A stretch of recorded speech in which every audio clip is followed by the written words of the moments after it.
well, I'd like to say it was the calm after the storm here at Kenilworth Road, but there is a training session from Luton Town going on the pitch, so just shows you that the work continues in football over the festive period.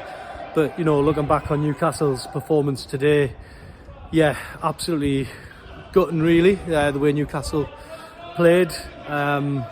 Luton set the tone, Newcastle couldn't live up to it.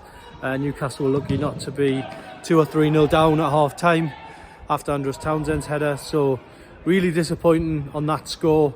After the break, it didn't get any better despite changes that Eddie Howe made. I could see his logic, bringing on Isaac, but was he quite ready? Well, the way he finished off the goal that got chalked off, you certainly thought so, you know, in terms of sharpness, but then Newcastle just didn't give him a great deal of service. They was totally struggling. In the second half, I think they had 2 shots on target overall in the whole game. It was just a frustrating performance, a baffling performance in some ways, because Luton were just so nervous, especially going into that latter stage of the game where, you know, there was 7 minutes of stoppage time and Luton had been well known for not holding on to leads.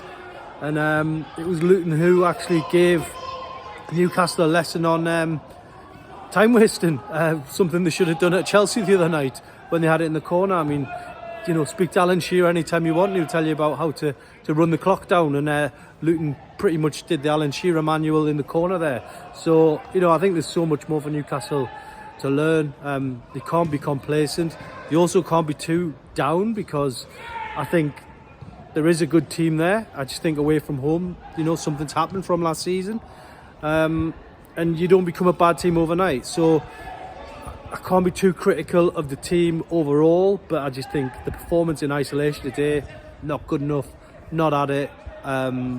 Nobody seemed to take accountability on the pitch. No one seemed to get a grip of the game on the pitch. Certain individuals tried their best to do so, but it just wasn't there really. There was no connectivity around the pitch. It was, you know, it was probably the most disappointing performance of the Eddie Howe era, if I'm being honest, because the defeats when he first come in were, you know, he inherited a different team. This was his team, and they weren't at it today. But, you know, they've got to bounce back now. They've got to pick up 3 points against Nottingham Forest. Home crowd, different story going in that game. They'll be determined. But ultimately, they've got to go and make up for this performance in front of the home fans. The fans that travelled, stayed behind and applauded them. It was a tough day for them. But yeah, just want to forget for Newcastle as quickly as possible and move on.